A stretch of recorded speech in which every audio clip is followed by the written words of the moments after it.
Her past walked through that gate. She was not the woman he remembered.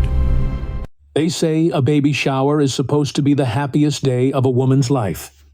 The kind of day where the world slows down, where the people you love gather around you, where for just one afternoon, nothing bad can touch you. But what happens when the person who hurt you the most decides to show up uninvited? What happens when your past walks through the gate of your own celebration, wearing a smile and holding a weapon disguised as a gift? This is the story of Elara Mitchell, a woman who had survived things that would have broken most people twice over. A woman who had rebuilt herself from nothing, brick by brick, quietly, without asking anyone for applause. And on the one day she finally allowed herself to breathe, the one day she thought she was safe, everything she had worked for was about to be tested in front of every single person she loved. Before we go any further, let us know in the comments where you're watching from. We'd love to hear from you. And don't forget to hit that subscribe button so you never miss any of our upcoming videos. To understand what happened that afternoon in the garden, you first have to understand who Elara Mitchell was before any of this. Because this story doesn't start at the baby shower, it doesn't even start with Mark. It starts 6 years earlier, in a small apartment on the east side of Columbus, Ohio. It's where a 23-year-old woman sat on the floor of her bathroom counting the money in her wallet to decide whether she could afford both groceries and electricity that month. Elara had grown up in a working-class household where her mother, Diane, worked double shifts at a hospital laundry facility, and her father, Gerald, had walked out when Elara was 9 years old. Not dramatically, not in a scene of shouting and broken dishes. He simply didn't come home one Tuesday evening, and by Thursday, Diane had stopped expecting him to.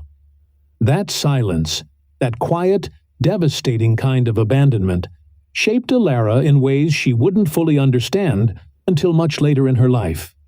She was a brilliant student. Teachers noticed it early. There was something about the way Elara absorbed information, so the way she asked questions that seemed to reach past the surface of things, that made people stop and pay attention. She won a partial academic scholarship to Ohio State, which her mother cried about for 3 days straight. But partial scholarships still leave gaps, and those gaps had to be filled with part-time jobs, student loans, and a level of discipline that most 19-year-olds simply don't possess. Elara worked as a server at a restaurant called The Cardinal downtown, pulling evening shifts 4 nights a week while carrying a full course load in business administration. She slept less than 5 hours most nights. She ate whatever was left over from the restaurant. She called her mother every Sunday without fail, not because she had anything new to say, but because she knew Diane needed to hear her voice to believe that everything was going to be okay. And somehow, against every odds stacked against her, it was. Elara graduated in the top 12% of her class. She landed an entry-level position at a mid-sized marketing consultancy called Vantage Group, where within 2 years she had been promoted twice and was managing accounts that senior employees twice her age were still trying to get access to. She had a gift for reading people, for understanding what they actually wanted beneath what they were saying, and she used that gift with a kind of quiet precision that made her invaluable to the firm. By the time she was 27, she had her own apartment in a better part of the city, a small savings account, and for the first time in her adult life, and the feeling, fragile and unfamiliar as it was, that she might actually be building something real. That was when she met Mark Calloway. Mark Calloway was the kind of man who filled a room without trying. He was 31 when Elara met him at a rooftop networking event for young professionals in the city. He had the easy confidence of someone who had never had to fight for much. Raised in a comfortable suburb outside of Cincinnati, privately educated, and handed his first real job through a family connection at his uncle's commercial real estate firm. He was charming in a way that felt effortless, which is precisely why it was so disarming. He laughed at the right moments. He asked questions that made you feel like you were the most interesting person in the room. And he looked at Elara with an intensity she hadn't experienced before. Not the kind of look that makes you feel watched, but the kind that makes you feel seen. They started dating 3 weeks after they met. Within 6 months, he had suggested she move in with him. Within a year, their lives were so thoroughly interwoven that Elara sometimes struggled to remember what her life had looked like before him, and that, she would later understand, had been entirely by design. Mark operated through a kind of slow, methodical replacement. He didn't take things from Elara all at once. That would have been too obvious, too easy to recognize and walk away from. Instead, he chipped away. A comment here about how her friends didn't really understand her the way he did. A quiet disapproval there when she made plans without including him. A consistent, patient erosion of the boundaries she had spent years establishing, until one day she looked up and realized that almost every decision she made had his fingerprints on it. He never raised his voice. He never had to. The control was subtler than that, and in many ways much harder to name. He questioned her professional judgment in front of colleagues at dinner parties, always framed as a joke, always followed by a laugh and a hand on her shoulder.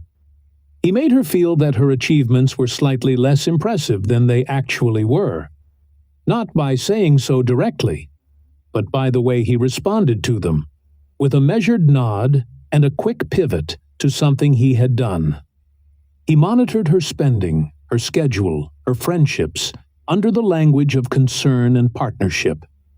And Elara, who had grown up watching her mother absorb silence as a form of love, who had spent her entire life equating stability with someone choosing to stay. Elara stayed too. It took 2 years before she began to clearly see the shape of what was happening. It started small.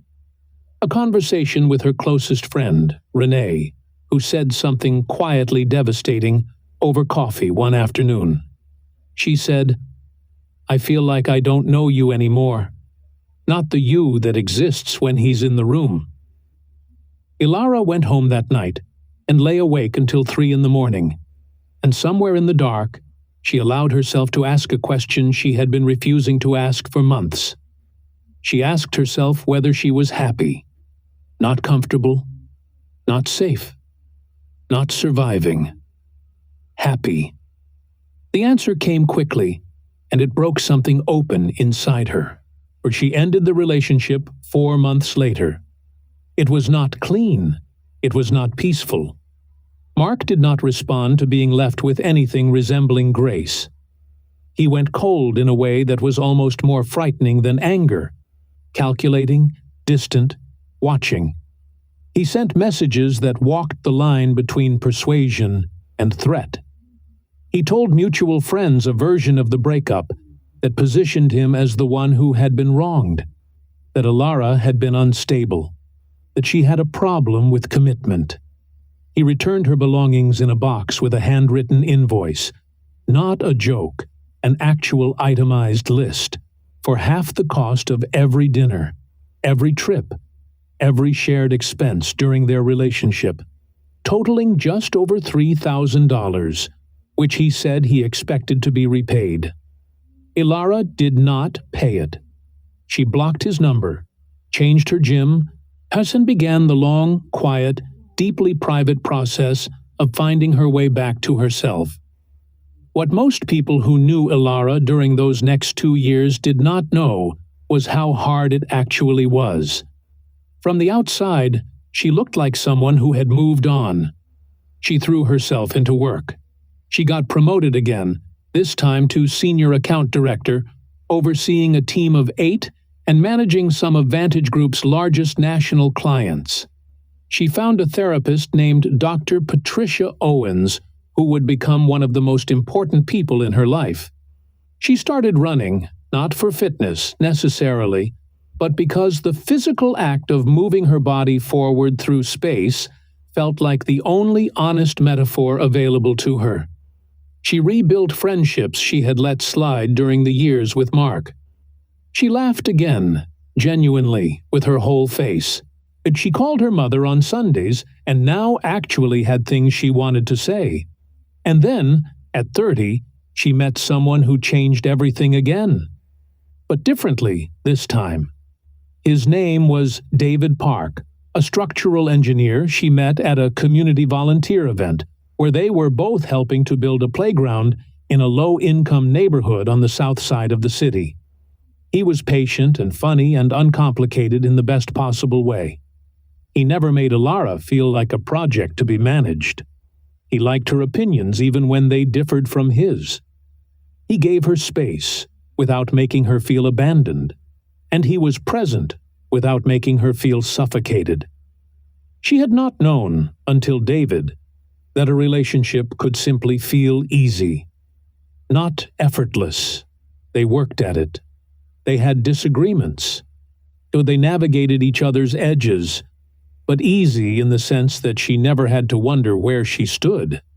She never had to decode him. They dated for 2 years before David proposed, quietly, on a Tuesday evening at their kitchen table over takeout, because Elara had once mentioned offhandedly that she found grand public gestures exhausting. He remembered. She said yes before he had finished asking. They were married the following spring, in a small ceremony with 60 people, and Elara's mother Diane cried for the entirety of the first dance.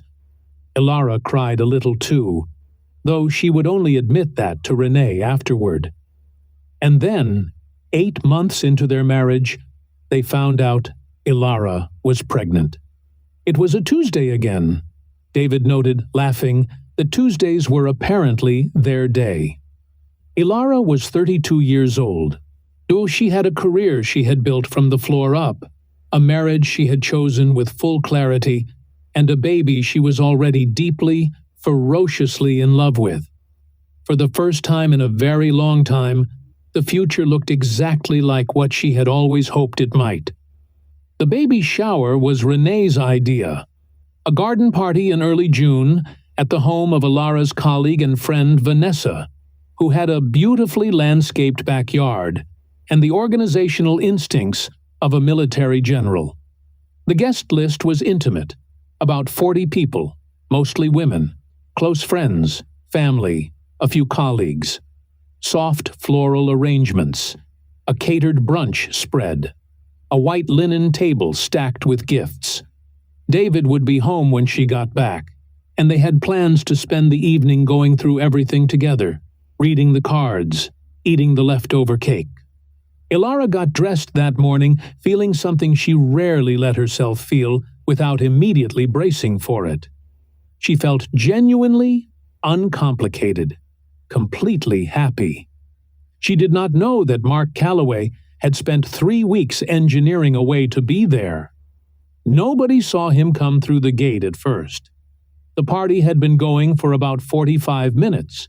Guests were eating, laughing, moving between the garden and the patio, and the atmosphere had that particular warmth of a gathering where everyone present genuinely loves the person being celebrated.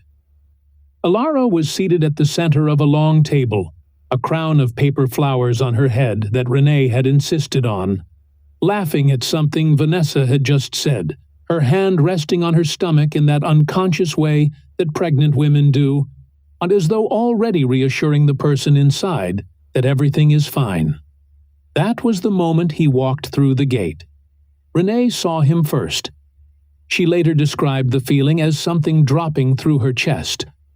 Not quite fear, not quite recognition, but a specific dread that her body registered before her mind had fully caught up.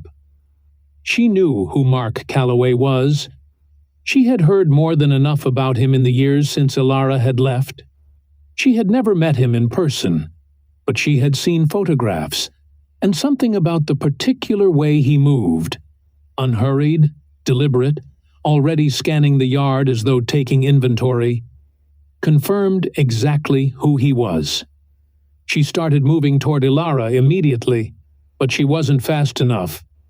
By the time Elara turned around, Mark was already 5 feet behind her, holding a small wrapped package and wearing an expression of such calm, friendly neutrality that 2 or 3 guests nearby actually smiled at him, assuming he was someone they hadn't met yet. Elara went completely still, the kind of stillness that is not peace but its opposite. The body's emergency override, when the nervous system locks everything down at once while it decides what to do. Her hands, which had been resting on the table, moved into her lap. Renee saw them trembling from across the garden. He spoke before she could. Loud enough for the nearby tables to hear, warm and conversational, the practiced ease of a man who had rehearsed this moment many times. He said he had heard about the happy news and wanted to come by and offer his congratulations. He said he had a gift. He set the package on the table in front of her. And this was the moment the entire yard should have understood exactly what kind of man was standing in it. He reached into the inside pocket of his jacket and produced a folded piece of paper, which he set beside the package with the same casual gesture.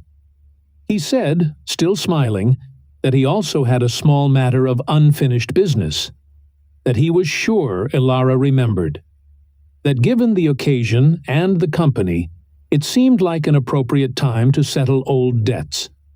The piece of paper was the invoice, the same itemized document he had sent her years ago after the breakup, reprinted with interest calculated. The table went quiet. This is the part of the story where most people, when they hear it, make a mistake. They imagine Elara breaking.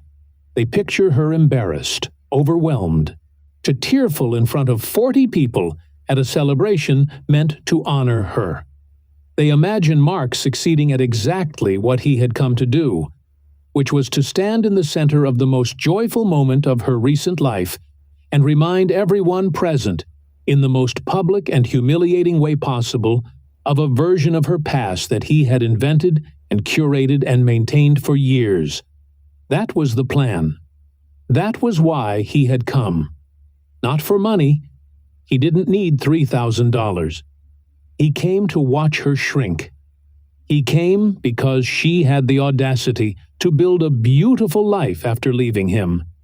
And somewhere in the calculus of his particular kind of ego, that was an offense that required a response.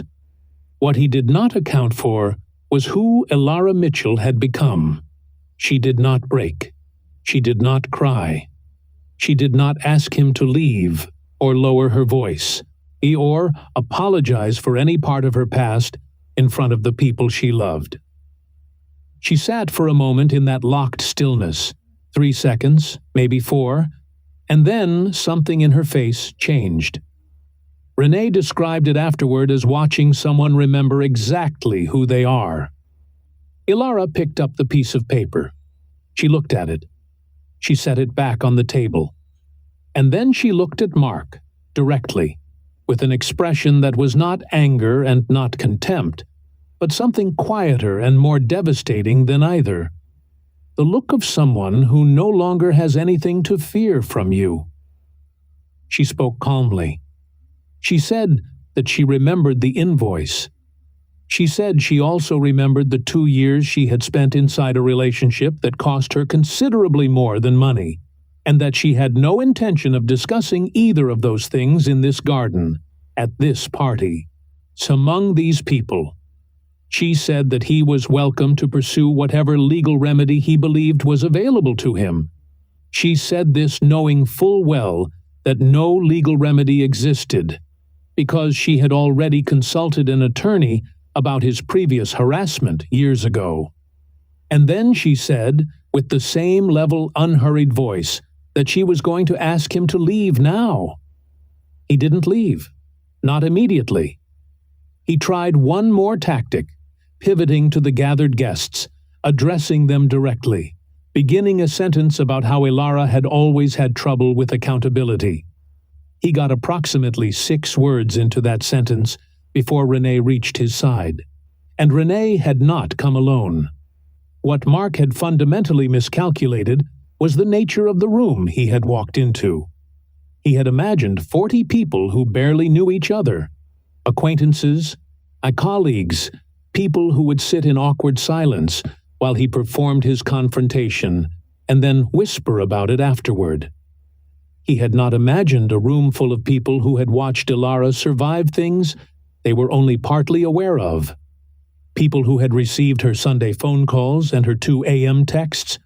People who had seen her on the other side of the worst period of her life and understood, without needing it explained, exactly what they were looking at when Mark Calloway walked through that gate.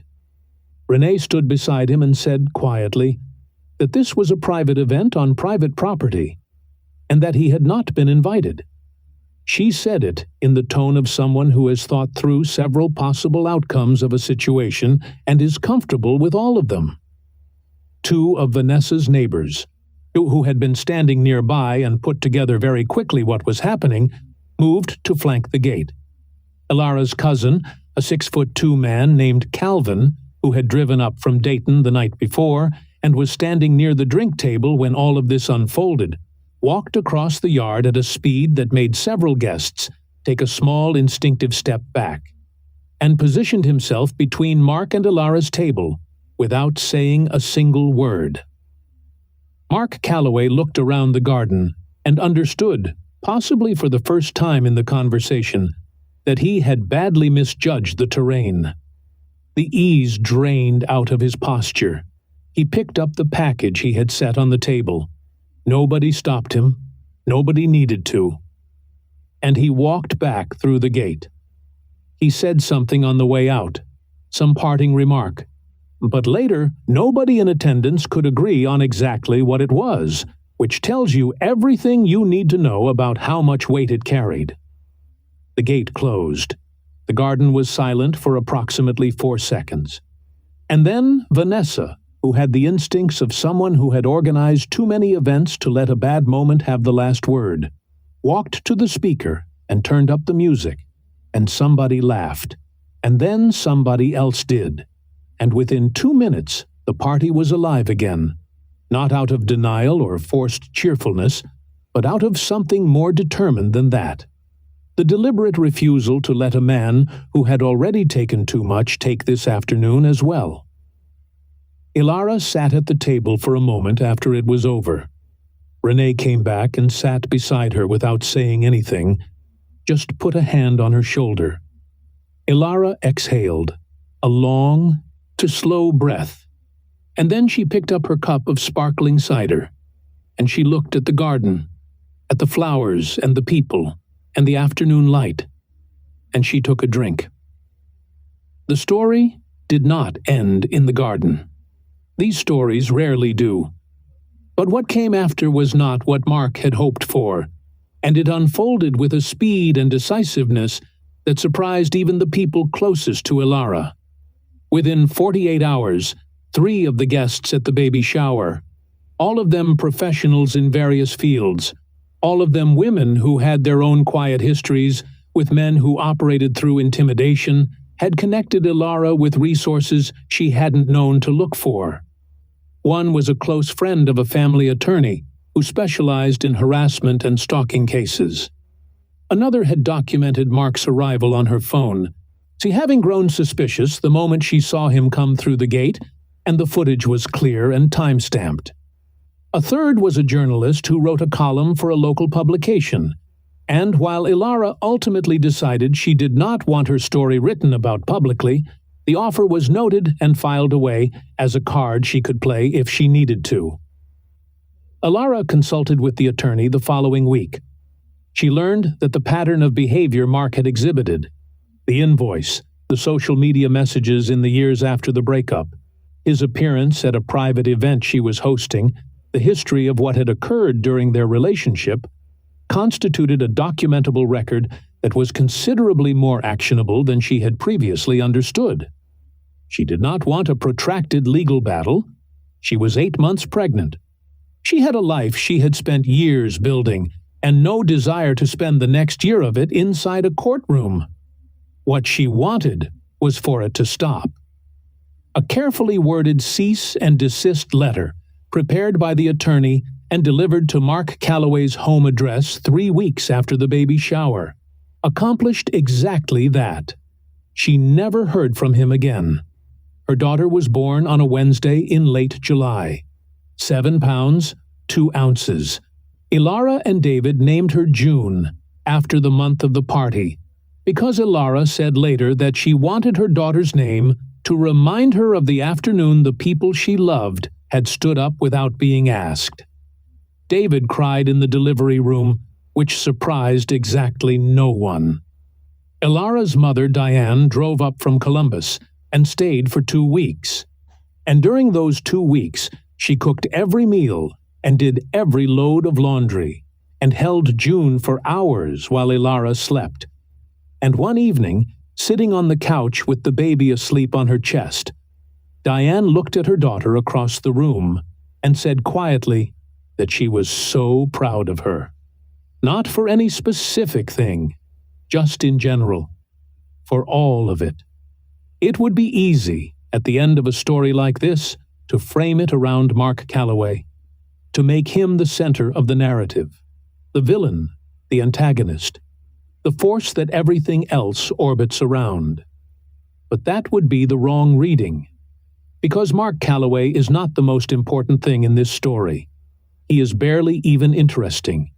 He is simply what happens when a certain kind of man encounters a woman who refuses to remain the version of herself he found most useful, and responds to that refusal with the only tools he has: humiliation, intimidation, the weaponization of a shared history. There are thousands of men who operate exactly the way Mark did. This is not a story about him. This is a story about what Elara Mitchell built, about the years of work and therapy and running and Sunday phone calls and quietly, stubbornly insisting on a life that was actually hers. About Renee, who saw him coming and moved without hesitation. About Calvin, who crossed that yard without a word and stood where he needed to stand.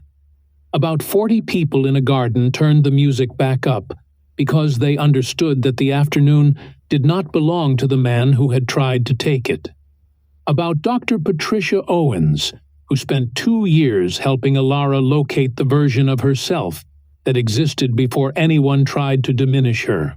But about Diane, who worked double shifts in a hospital laundry room so her daughter could have options she never did, and who sat on a couch 30 years later holding a granddaughter named June. What happened in that garden was not a miraculous intervention. It was the natural result of a woman who had spent years building something real. Real friendships, real trust, a real understanding of who she was and what she was worth, and then standing inside it when someone tried to knock it down. The foundation held because she had laid it carefully, over time, in the quiet years when nobody was watching, and it would have been very easy to do less. There is a version of Elara Mitchell's life in which Mark Calloway's afternoon succeeds, in which she is isolated enough, worn down enough, uncertain enough of herself that his arrival lands with the devastating force he intended. That version of the story required her to have spent the last several years making smaller choices, to not go to therapy, to not rebuild those friendships, to not do the slow, unglamorous work of knowing herself. She made different choices, and because she did, when the moment came, she was ready for it.